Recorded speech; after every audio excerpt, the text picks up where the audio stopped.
যদি তুমি আল্লাহর সঙ্গে শরীক করো, লা ইন আশরাকতা, যদি আল্লাহর সঙ্গে শরীক করো, লা ইয়াহবাতান্না আমালুক, তাহলে তোমার সমস্ত আমল বাতিল হয়ে যাবে। লা ইন আশরাকতা লা ইয়াহবাতান্না আমালুক, যদি তুমি আল্লাহর সঙ্গে শরীক করো, আল্লাহ বলেন তাহলে তোমার সমস্ত আমল বাতিল হয়ে যাবে। ওয়ালা তাকুনান্না মিনাল খাসিরিন, এবং পরিশেষে তুমি ক্ষতিগ্রস্তদের দলভুক্ত হয়ে যাবে। ওয়ালাউ আশরাকু লাহাবিত আনহুম মা কানু ইয়ামালুন, আল্লাহ বলেন তারা যদি আল্লাহর সঙ্গে শরীক করে, লাহাবিত আনহুম মা কানু ইয়ামালুন, তারা যা কিছু আমল করে সবগুলি বাতিল হয়ে যায়। আমার ভাইরা, তো নির্ভেজাল ঈমান, শিরিক মুক্ত ঈমান হতে হবে। আর শিরিক মুক্ত ঈমান হওয়ার জন্য আমার ভাইরা চাই ইখলাস। ইখলাস একমাত্র আল্লাহর জন্য হওয়া, এটাই হলো তাওহীদ। আর আল্লাহর সঙ্গে কাউকে শরীক করা, এটা হলো শিরিক। আমি একেবারে বড় শিরিকের দ্বারা যাচ্ছি না, বড় শিরিক তো মুশরিক। ছোট্ট করে বলি, শিরিক দুই প্রকার, বড় আর ছোট। বড় শিরিক এমন যে শিরিক করলে আর সে মুসলমান থাকে না, বেঈমান হয়ে যায়। যেই শিরকের সম্পর্ক আকীদার সাথে, বিশ্বাসের সাথে। যদি মনে করে আল্লাহ যেমন আমাদের সন্তান দিতে পারে, আমার পীর সাহেবও দিতে পারে, একটু চেষ্টা করলে, তাহলে সে মুসলমান না। এমনি কাজের মধ্যে কিছুটা আসে, এটাকে শিরকে আসগর বলা হয়। বিশ্বাস ঠিক আছে, কাজের মধ্যে এই যে যেমন ধরেন আমি ওয়াজ করতেছি কিন্তু মনে মনে ভাবতেছি আল্লাহর সন্তুষ্টির সাথে সাথে মনে মনে ভাবতেছি আমার শ্রোতারা আমার একটু প্রশংসা করুক, বলুক যে ভালো ওয়াজ করে। এই যে প্রশংসা কুড়ানোর জন্য যেটা, এটাকে বলা হয় শিরকে আসগর। আরে আসগর মানে কি? আমি আরব দেশে 4 বছর লেখাপড়া করছি, খেতাবাতের ডিপ্লোমা করছি। আমার উস্তাদ ছিল আরবি, ওনাকে বলতেছিল যে দেখো, শিরকে আসগর যত ছোট হোক না কেন, গুনাহ কবিরার চেয়ে বড় গুনাহ। শিরিক যত ছোট হোক না কেন, গুনাহ কবিরার চেয়ে বড় গুনাহ। শিরিক তো শিরিক, কারণ আল্লাহ বলেন ইন্নাশ শিরকা লাযুলমুন আযীম, নিশ্চয়ই আল্লাহর সঙ্গে শরীক করা, নিশ্চয়ই শিরিক। আল্লাহ বলেন লাযুলমুন আযীম। একদিকে আল্লাহ বলেন লা একটা তাকিদ, মানে অবশ্যই বিশাল বড় জুলুম। লাযুলমুন আযীম, আযীম শব্দটা এমন শব্দ আল্লাহ ব্যবহার করেছেন। আমার ভাইরা, আযীম আর কাবীরের পার্থক্য কি জানেন? কাবীর মানেও বড়, আযীম মানেও বড়। যে কোনো বড়র এক একটা সাইড আছে, যদি লম্বা হয় তাকে আরবিতে বলে তবিল, যদি মোটা হয় আরবিতে বলে সামিন, যদি চওড়া হয় তাহলে আরবিতে বলে আরিদ, যদি গভীর হয় তাহলে তাকে আরবিতে বলে আমিক। এভাবে করে প্রত্যেকের দিক দিয়ে এক একটা শব্দ আছে, কিন্তু আযীম এমন একটা শব্দ যেই শব্দের মধ্যে যেটা লম্বায়ও বড়, চওড়ায়ও বড়, গভীরেও বড়, যত দিক আছে সব দিক দিয়ে যে বড় তাকে বলা হয় আযীম। ইন্নাশ শিরকা লাযুলমুন আযীম, শিরক হলো সবচেয়ে বড় জুলুম, সবচেয়ে বড় জুলুম হলো শিরক। এখন ওটা যতই ছোট হোক অন্যান্য গুনার বড়টা সেই বড়। তো আমার ভাইয়েরা, আমি বলতেছিলাম রমজানের ইবাদত ফরজ, আবার সামনে শবে বরাতের ইবাদত নফল। গুরুত্ব একটার আর একটা, এক একটা প্রত্যেকটার স্তর আছে। কিন্তু মনে রাখবেন মানুষ ফরজ করুক আর নফল করুক, যেটাই করুক না কেন, এটা তখনই ইবাদত হবে যখন সেটা এর মধ্যে দুইটা কোয়ালিটি থাকবে। এক নম্বর কোয়ালিটি হলো আল্লাহর জন্য হতে হবে, আল্লাহর বিধান মতো হতে হবে। দুই নম্বর কোয়ালিটি হলো আল্লাহর নবীর তরিকা অনুযায়ী হতে হবে। কয়টা কোয়ালিটি? দুইটা কোয়ালিটি হবে। যদি আল্লাহর সন্তুষ্টির জন্য হয় আর আল্লাহ নবীর তরিকায় না হয়, সেটাকে কি বলে জানেন? যদি আল্লাহর সন্তুষ্টির জন্য হয়, আল্লাহর জন্য করতেছি কিন্তু আল্লাহর নবীর তরিকায় করতেছি না, ওটাকে বলা হয় বেদাত। আবার আল্লাহর নবীর তরিকায় করতেছি কিন্তু আল্লাহর জন্য করতেছি না, ওটাকে বলা হয় শিরিক। বান্দা যখন আল্লাহর জন্য করে কিন্তু আল্লাহর নবীর তরিকার ধার ধারে না, ওটা হয় বেদাত। সুন্নাতের উল্টা কি? বেদাত। আবার যখন আল্লাহর নবীর তরিকা অনুযায়ী কাজ করতেছে কিন্তু আল্লাহর নবীর তরিকা অনুযায়ী কাজ করতেছে কিন্তু একমাত্র আল্লাহর জন্য করে না, সেটা হয় কি? শিরিক। শিরিক ছোট শিরিকই হোক, শিরিক তো। হাদিসের মধ্যে এসেছে ইন্না আখওয়াফা মা আখাফু আলাইকুম আশ-শিরকুল আসগর। আল্লাহর নবী সাল্লাল্লাহু আলাইহি ওয়াসাল্লাম বলেন, আল্লাহর নবী মুহাম্মাদুর রাসূলুল্লাহ সাল্লাল্লাহু আলাইহি ওয়াসাল্লাম বলেন, আমি যত কিছুর ভয় করি, আমার উম্মতের উপরে যত কিছুর ভয় করি, তার মধ্যে সবচেয়ে বেশি ভয় করি আশ-শিরকুল আসগর, ছোট শিরিকের। ইন্না আখওয়াফা মা আখাফু আলাইকুম আশ-শিরকুল আসগর। আল্লাহর নবী বলেন, আল্লাহর নবী যত কিছুর ভয় করে আমাদের উপরে, তার মধ্যে সবচেয়ে আখওয়াফ ইসমে তাফজিল। ইন্না আখওয়াফা মা আখাফু আলাইকুম। আল্লাহর নবী বলেন, আমি যা কিছুর ভয় করি তোমাদের উপরে, তার মধ্যে সবচেয়ে বেশি ভয় করি আশ-শিরকুল আসগর, ছোট শিরিকের।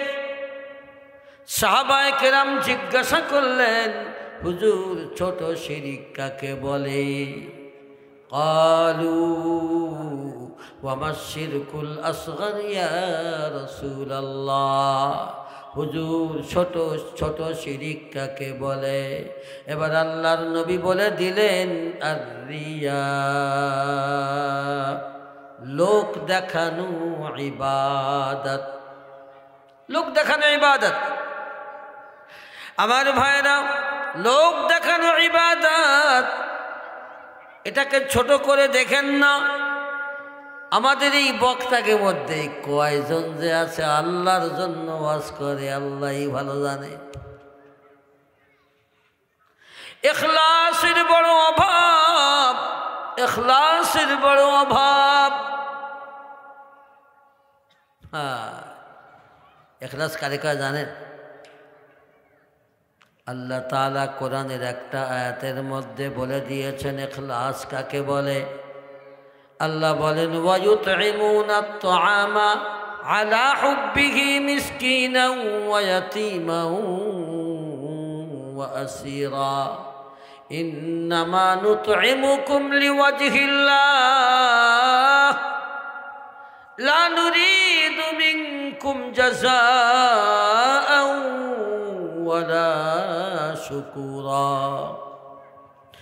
আল্লাহ মোমেনদের সিফাত বর্ণনা করতে গিয়ে বলেন ইন্নামা ওয়ায়ুতঈমুনা আত-তাআমা আলা হুব্বিহি মিসকিনান ওয়া ইয়াতীমান ওয়া আসীরা।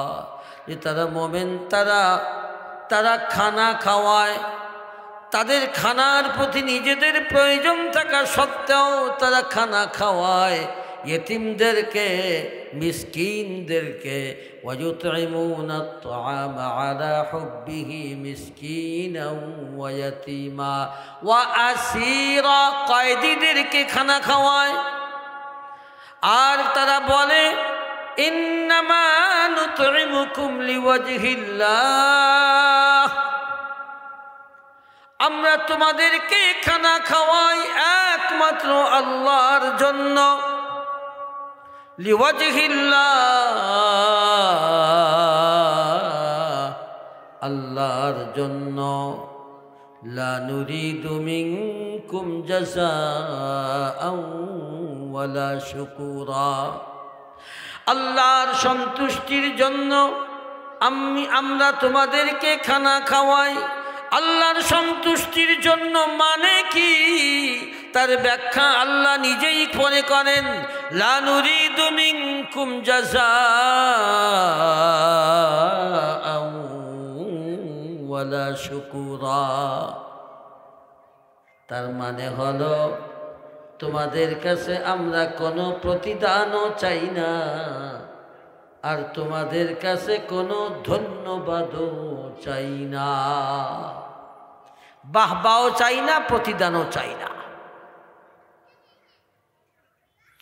আমার ভাইরা, তো আমি বলছিলাম ইখলাসের সাথে আল্লাহর সন্তুষ্টির জন্য হতে হবে, আর আল্লাহর নবীর তরিকা অনুযায়ী হতে হবে। যদি আল্লাহর জন্য না হয়, অন্য কাউকে যদি অংশীদার বানানো হয়, তাহলে সেটা হবে শিরিক, রিয়া। আর যদি আল্লাহর জন্য হয় আর আল্লাহর নবীর তরিকায় না হয়, তাহলে তার নাম হবে বিদআত। এখানে একটা বিষয় আছে, মনে রাখবেন। মানুষের জীবনের কাজ প্রথমত আল্লাহ তাআলা যে খালেস ইবাদত দিয়েছেন, এটা ইবাদতের ক্ষেত্রে। দুনিয়াবি কাজ যেগুলো আছে, যেমন খানা খাওয়া বা এই জাতীয় কাজের মধ্যে আপনি যদি আল্লাহর নবীর তরিকা অনুযায়ী না খান, আর যদি আপনি হালাল হারাম মেনেই খান, হয়তো আপনার গুনাহ হবে না, তবে সওয়াবও হবে না। বুঝছেন না? হালাল খানাই তো খাচ্ছেন, হারাম তো না। তবে খাওয়ার ক্ষেত্রে আল্লাহর নবীর তরিকার অনুসরণ করলেন না, আপনি সুন্নাত পালনের সওয়াব পাবেন না। গোনাও হবে না, ঠিক আছে না? কিন্তু আমার ভাইরা, যদি আপনি আল্লাহর নবীর তরিকার অনুসরণ করেন, আল্লাহর বিধান মতো তো করতেই হবে যদি ফরজ হয়। যদি ফরজ ওয়াজিব না হয় তাহলে সে উল্টা আপনি করতে পারেন আমার ভাইরা। কিন্তু যদি আল্লাহর হুকুম মতো হয় কিন্তু আল্লাহর নবীর তরিকা মতো না হয়, তাহলে দেখবেন ওই কাজের মধ্যে হয়তো আপনি গুনাহগার হবেন না, কিন্তু প্রতিদানেরও আপনি যোগ্য হবেন না। কথার কথা, আপনি আপনার ঘরে একটা জানালা কাটতেছেন, কোনো নিয়ত নাই, তা জানালা না কাটা কি আপনার হারাম নাকি, না জায়েজ নাকি? কাটেন। কিন্তু যদি আপনি জানালা দিয়া ভালো কোনো কাজ করার নিয়ত করেন, যেমন ধরেন আলো আসবে, সেই আলো দিয়ে আমি কোরআন পড়ব, তাহলে আপনার ওই জানালা কাটাও আপনার ইবাদত হবে। ওই জানালা কাটার দ্বারা আপনি আল্লাহর কাছে প্রতিদান পাবেন। কথা বুঝছেন না?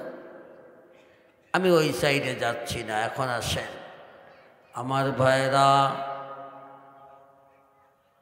আমি বলেছিলাম ইয়্যাকা না'বুদু, যে আয়াতটি আমি পড়েছি, আল্লাহ আমাদেরকে বলে, বান্দা তোমরা আল্লাহর কাছে অঙ্গীকার করো, ইয়্যাকা না'বুদু, আল্লাহ আমরা একমাত্র তোমার ইবাদত করি, তুমি ছাড়া কারো ইবাদত করি না।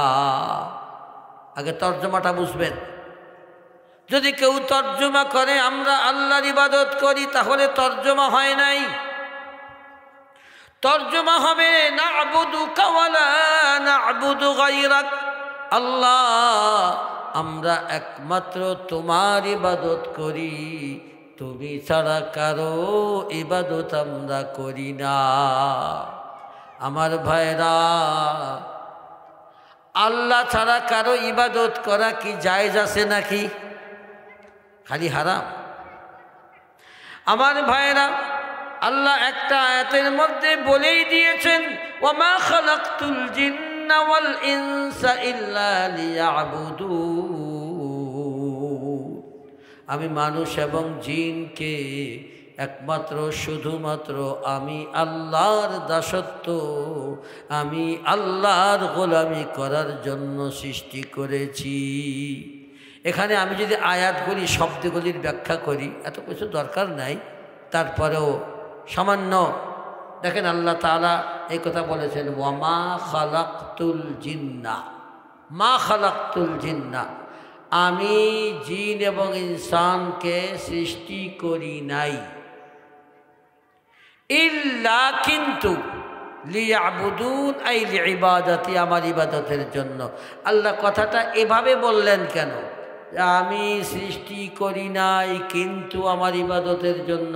আল্লাহ তো বলতে পারতেন আমি জিন এবং ইনসানকে আমার ইবাদতের জন্য সৃষ্টি করেছি, বলতে পারতেন না?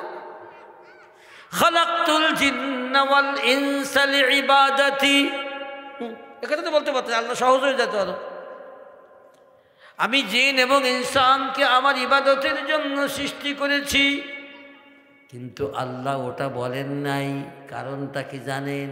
কারণ হলো আল্লাহ যদি বলতেন আমি জিন এবং ইনসানকে আমার ইবাদতের জন্য সৃষ্টি করেছি, এর দ্বারা এটা প্রমাণ হতো না যে আল্লাহ ছাড়া আর কারো ইবাদত করা যাবে না, এটা প্রমাণ হতো না। হ্যাঁ, আল্লাহর ইবাদতের জন্য আল্লাহ সৃষ্টি করেছেন, আল্লাহর ইবাদতও করবো, মূর্তিরও ইবাদত করবো, সমস্যা কি? চাকরিরও ইবাদত করব, মাজারেরও ইবাদত করব, নিষেধ তো নাই। আল্লাহ ইবাদতের জন্য সৃষ্টি করেছে, আল্লাহর ইবাদত ঠিক মতো করবই, অন্যটাও করলাম, নিষেধ আছে? আমার ভাইরা, আল্লাহ এটা বলেন নাই, বরং আল্লাহ বলেন ওয়ামা খালাকতুল জিন্না ওয়াল ইনসা লিইবাদাতি আহাদ, আমি কারো ইবাদতের জন্য সৃষ্টি করি নাই, ইল্লা লিইবাদাতি, কিন্তু শুধুমাত্র আমার ইবাদতের জন্য। মনে রাখবেন আল্লাহর ইবাদত করলে আল্লাহ যত খুশি হয় তার চেয়ে বেশি নারাজ হয় যখন আল্লাহ তাআলার সাথে আর একজনেরও ইবাদত করা হয়। এটা মনে রাখবেন। ইবাদত কম করেন কিন্তু ইখলাসের সাথে শুধু আল্লাহর জন্য করেন, লম্বা একটা বিষয়। এজন্য আমাদের বাচ্চাদেরকে মুখস্থ করানো হয় আখলিস দীনাকা ইয়াকফিকাল কালিলু মিনাল আমাল, অথবা ইয়াকফিকাল আমালুল কালিল। তুমি তোমার দ্বীনকে, তোমার ইবাদতকে তুমি খালেস করো আল্লাহর জন্য, তাহলে তোমার অল্প আমলই তোমার নাজাতের জন্য যথেষ্ট হবে। কথাটা বুঝাইতে পারছি? খুব খেয়াল করেন, আমি এই কথাটা নিয়ে আসছিলাম। লম্বা ওয়াজের দরকার নাই, রাত 12টা 1টা পর্যন্ত ওয়াজের দরকার নাই। ওয়াজ অল্প হোক কিন্তু ইখলাসওয়ালা হোক। বুঝাইতে পারছি? ইখলাসওয়ালা ওয়াজ, ইখলাসওয়ালা ওয়াজের মূল্য সারা রাত বেইখলাসি ইবাদতের চেয়ে অনেক দামি। ইবাদত অল্প করেন কিন্তু আল্লাহর জন্য করেন। এখানে একটা কথা মনে রাখবেন, আমি বলে দেই, আল্লাহ কি বান্দার আমল কি গুনবেন নাকি ওজন করবেন? গুনবেন না, কিন্তু আপনি কতগুলি ইবাদত করলেন সেটা গুনাহ হবে না, ওটা ওজন করা হবে। খুব খেয়াল করেন। এখন আসেন, কখনো কখনো কোনো জিনিস 100 হইলেও তার চেয়ে একটা জিনিসের ওজন বেশি হইতে পারে না? পারে কি পারে না? হ্যাঁ, মনে রাখবেন, কারো 1000 রাকাত নামাজ আর কারো 1 রাকাত নামাজ, অনেক সময় 1 রাকাত নামাজের ওজন 1000 রাকাতের চেয়ে বেশি হয়ে যাবে। কিভাবে জানেন? এজন্য আমার ভাইয়েরা মনে রাখবেন, আমলের ওজন হয়, আমলের ওজন হয় ইখলাসের উপরে, ইখলাসের দ্বারা। আমলের ওজন কিসে হয়? ইখলাসের দ্বারা। হ্যাঁ, ইখলাসের দ্বারা আমলের ওজন হয়। যেই আমলের মধ্যে ইখলাস নাই, ওই আমলের কোনো ওজন নাই, কোনো ওজন নাই। কিন্তু বরং যেই আমলের মধ্যে ইখলাস নাই, বরং রিয়া আছে, ওই আমলের কোনো ওজন তো নাই, বরং রিয়াওয়ালা আমল বান্দাকে এমন এমন এমন করে দেয় যে শুধু জাহান্নামেই নিয়ে ছাড়ে না, বরং জাহান্নামকে উদ্বোধন করার জন্য উপযুক্ত করে উঠায়।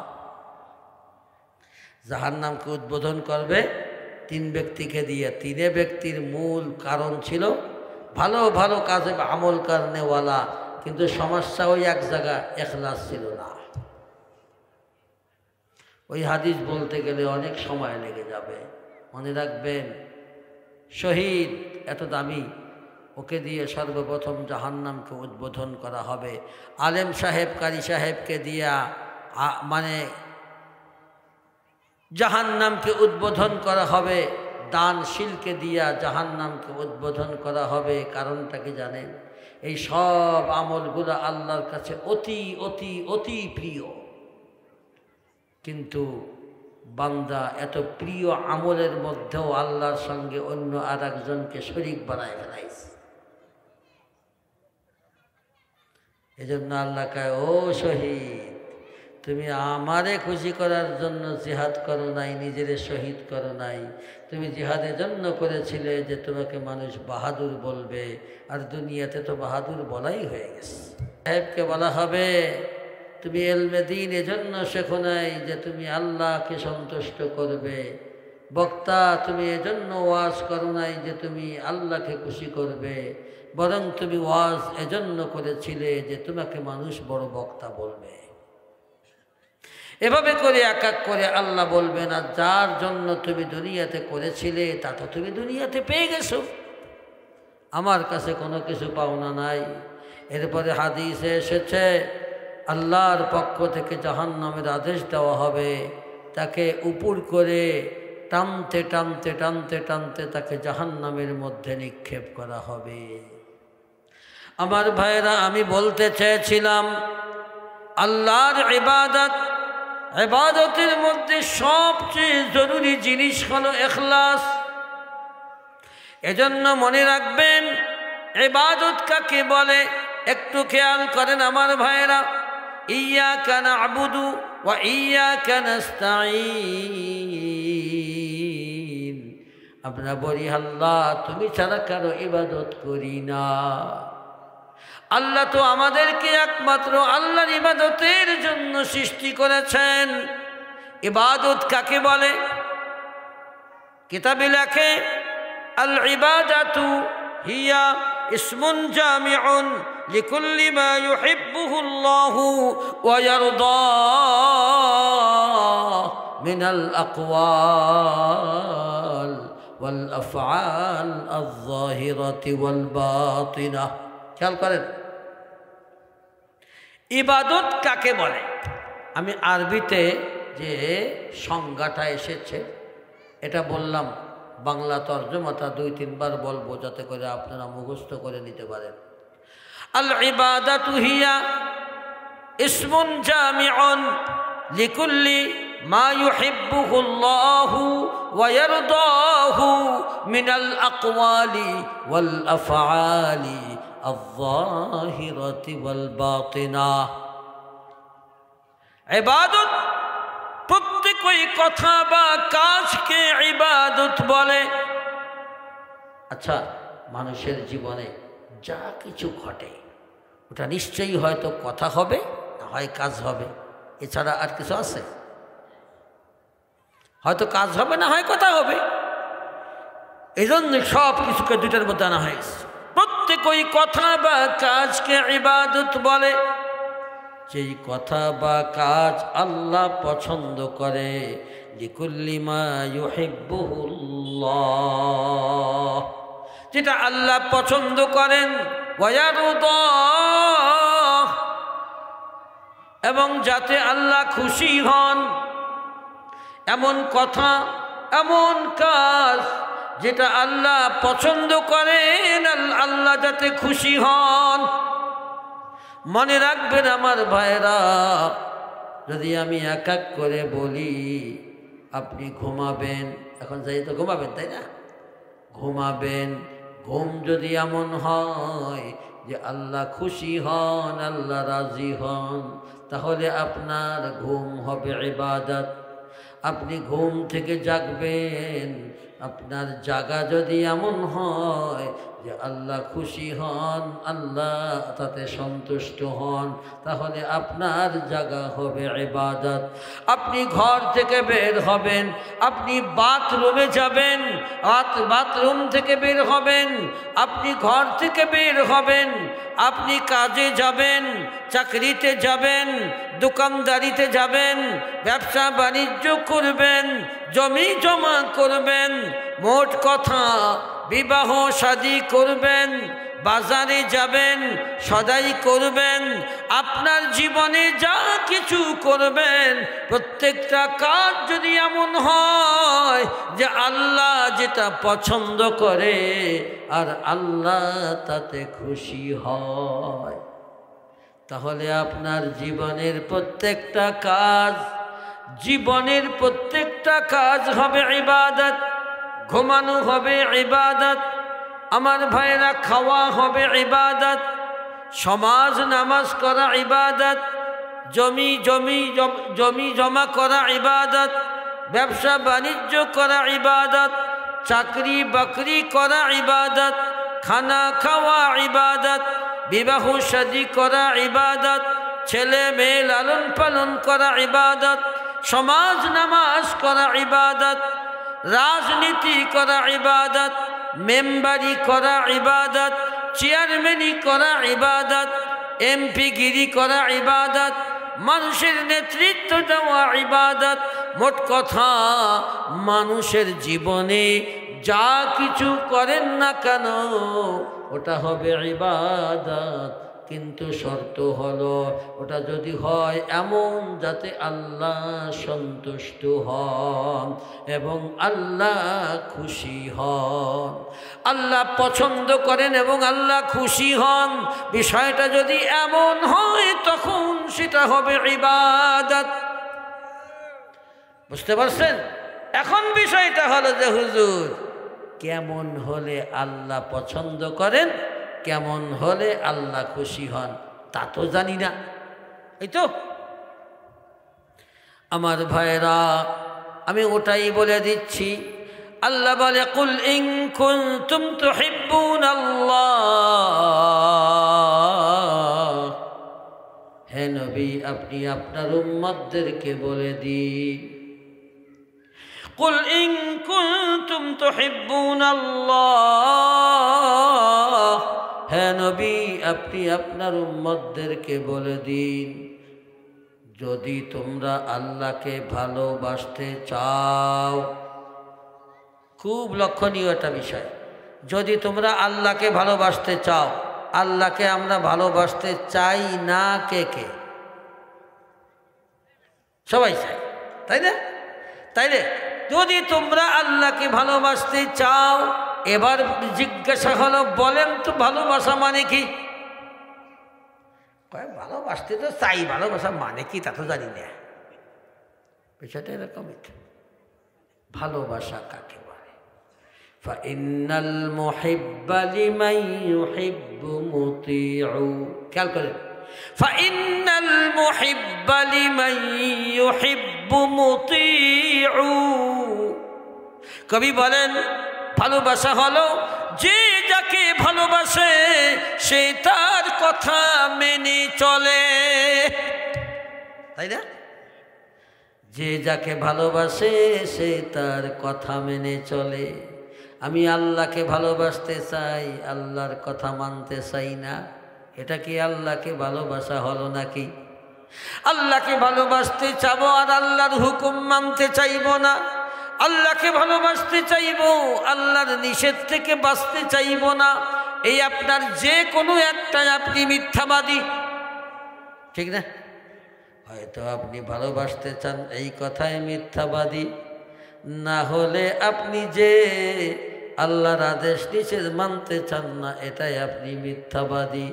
একটা তো আপনাকে হতে হবে, কারণ আপনি আল্লাহকে ভালোবাসতে চান কি চান না তার আসল প্রমাণ হলো আপনি আল্লাহর আদেশ নিষেধগুলোকে ঠিকমতো মেনে চলতে চান কি না। আপনি যদি আল্লাহর আদেশ নিষেধগুলোকে মেনে চলতে চান এমনভাবে যে যেভাবে মানলে আল্লাহ খুশি হন, আল্লাহ রাজি হন, তাহলেই বুঝতে হবে যে আপনার এই কাজগুলো হবে আল্লাহকে ভালোবাসা। এই কথাটা বুঝি। আল্লাহকে যদি তোমরা ভালোবাসতে চাও, এই কথার যদি আমি বাংলায় তর্জমা করি তার তর্জমা হবে তোমরা যদি আল্লাহর আদেশ নিষেধগুলিকে এমনভাবে মেনে চলতে যাও যাতে আল্লাহ খুশি হন, আল্লাহ রাজি হন। তোমরা যদি আল্লাহর আদেশ নিষেধগুলিকে এমনভাবে মেনে চলতে চাও যাতে করে আল্লাহ রাজি হন, আল্লাহ খুশি হন, আল্লাহ পছন্দ করেন, এটার মানেই হলো যদি তোমরা আল্লাহকে ভালোবাসতে চাও। আল্লাহ তাআলা বলে দিলেন, হে নবী আপনি আপনার উম্মতদেরকে বলে দিন তোমরা যদি আল্লাহকে ভালোবাসতে চাও তাহলে ফাত্তাবিউনি, তাহলে তার একমাত্র উপায়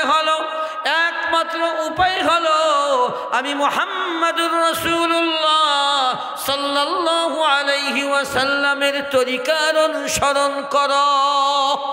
ফাত্তাবিউনি। তাহলে বলছিলাম ইবাদত বলা হয় প্রত্যেকই কথা বা কাজকে যেটা আল্লাহ পছন্দ করেন আর আল্লাহ যাতে খুশি হন। আর এখানে আল্লাহ বললেন যদি তোমরা আল্লাহকে ভালোবাসতে চাও, তার মানে যদি এমন কাজ আল্লাহর আদেশ নিষেধগুলিকে এমনভাবে মেনে চলতে চাও যেটা আল্লাহ পছন্দ করেন আর আল্লাহ খুশি হন, এটার নামই তো হলো ইবাদত। তাহলে দেখা গেল অর্থ দাঁড়ালো তুমি তোমার জীবনের প্রত্যেকটা কাজ যদি এমনভাবে করতে চাও যেটা ইবাদত হয়, যেটা আল্লাহ তোমার আমার থেকে চান, তাহলে তার একমাত্র পদ্ধতি হলো ফাত্তাবিউনি।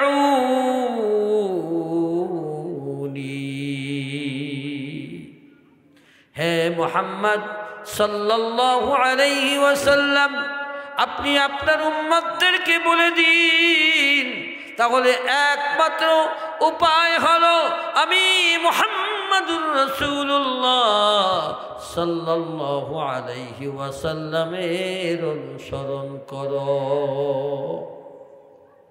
হ্যাঁ, ভাত খাওয়া আল্লাহর ভালোবাসা হবে তখন যখন আল্লাহর নবীর তরিকায় হবে। ঘুম পড়া আল্লাহর ভালোবাসা হবে, ইবাদত হবে তখন যখন আল্লাহর নবীর তরিকায় হবে। হ্যাঁ, এক এক করে আসেন। আপনি ব্যবসা বাণিজ্য আল্লাহর ভালোবাসা হবে, ইবাদত হবে তখন যখন এই ব্যবসা বাণিজ্য আল্লাহর নবীর তরিকা অনুযায়ী হবে। চাকরি বাকরি ইবাদত হবে, আল্লাহকে ভালোবাসা হবে তখন যখন আল্লাহর নবীর তরিকায় হবে। আপনার বিবাহ করা ইবাদত হবে, বিবাহ করা ইবাদত হবে, আল্লাহকে ভালোবাসা হবে যখন সেটা আল্লাহর নবীর তরিকায় হবে। ছেলে মেয়ে লালন পালন করা ইবাদত হবে, আল্লাহকে ভালোবাসা হবে যদি আপনার আমার ছেলে মেয়ে লালন পালন করা, সংসার করা সেটা যদি আল্লাহর নবীর তরিকায় হয়, তাহলে সেটা আল্লাহর ইবাদত হবে। আল্লাহর নবীর তরিকায় হলে আল্লাহকে ভালোবাসা হবে। আমি বোধহয় কথাটা বোঝাতে পেরেছি। জীবনের প্রত্যেকটা কাজ, জীবনের প্রত্যেকটা কাজ তখন ইবাদত হবে, তখন আল্লাহকে ভালোবাসা হবে যখন সেটা আল্লাহর নবীর তরিকা অনুযায়ী হবে। এক কথা, আপনার কাছে সেটা দুনিয়াবি কাজ হতে পারে, আপনার কাছে সেটা দুনিয়াবি আবার নিকৃষ্ট ছোট কাজ হতে পারে। যেমন পায়খানায় যাওয়া, পায়খানায় যাওয়াটাও ইবাদত হবে, আল্লাহকে ভালোবাসা হবে যদি আল্লাহর নবীর তরিকা অনুযায়ী হয়। কথা বোঝাইতে পারছি? এখন এখানে আমি মাঝে মধ্যে বলি কি জানেন, সব জায়গায় এই সবে বরাতই বলে। সবে বরাত আল্লাহর নবীর জামানায় কি লাইলাতুন নিসফি মিন শাবান ছিল না? আমরা আবার সবে বরাত বলতে কিন্তু অন্য কিছু বুঝি। সবে বরাত মানে কি? হ্যাঁ, জানেন না? না সেটাই বললি বলো। কেউ কেউ আবার বরাত মানে ভাগ্য, কেউ কয় না সবে বরাত মানে ভাগ্যের রাত, বরাতের রাত। আরে বরাত বোঝে নাই, এই বরাত ভাগ্য, বাংলা বরাত না। বরাত মানে হলো বারাআহ, মানে গুনাহমুক্ত হওয়া, এটাকে বারাআহ, লাইলাতুল বারাআহ। মানে এই রাতে মানুষকে আল্লাহ মাফ করে গুনাহমুক্ত করে, তাই উনি বলছেন লাইলাতুল বারাত মানে হলো বরাতের রাত। ওখানে সব ভাগ্য ওই জায়গায় বন্টন হবে। চলো যাই আজকে আল্লাহর সব গাট্টি গুট্টি নিয়ে চলে আসি। এই জায়গাটাই ভুল করা হয়েছে। আর বিশেষ করে যে আয়াতে বলা হয়েছে যে আল্লাহ তাআলা মানুষের এই ভাগ্য লেখেন বাই করেন, আরে সেটার মূল আসল কথা সেটা এই রাতে না, সেটা হলো সবে কদরে। আর 2 নম্বর, এই জায়গা কি নতুন কোনো বন্টন হয় নাকি? না না, ওই আপনি দুনিয়াতে আসার আগে আপনার জন্য বাজেট করে রাখা হয়েছে।